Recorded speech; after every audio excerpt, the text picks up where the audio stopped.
Scottish government officials have yet to undertake quarantine checks on people arriving in Scotland from abroad, it has emerged today.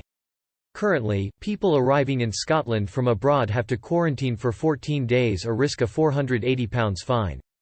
All people arriving have to supply contact details, travel details and the address of where they will self-isolate.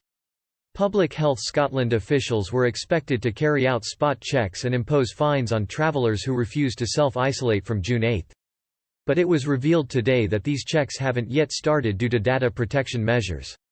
Currently, anyone failing to provide details or breaching self-isolation could be fined up to £480 under the regulations.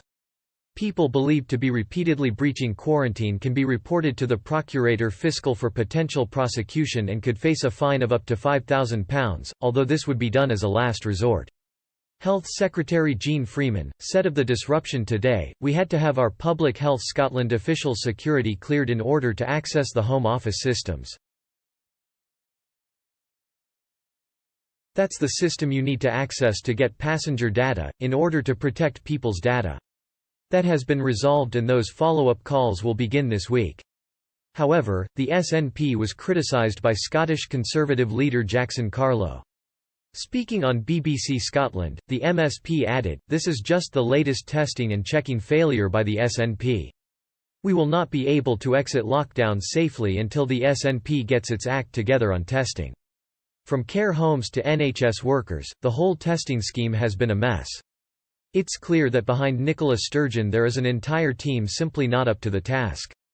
But Scottish Justice Secretary Humza Yousaf MSP, added of the measures, "We are, as a country and across the world, continuing to deal with unprecedented challenges that this pandemic brings. These steps are aimed at protecting people and ensuring that we limit spread when our own infection rates are falling. The fines are lower than those introduced in England, where there was fixed penalty notices of £1,000 or prosecution for anyone who breaches their self-isolation." Mr. Yousaf said this was due to the different legal systems in the two countries, which mean that a fine would have to be reported to the Procurator Fiscal if it were above £500.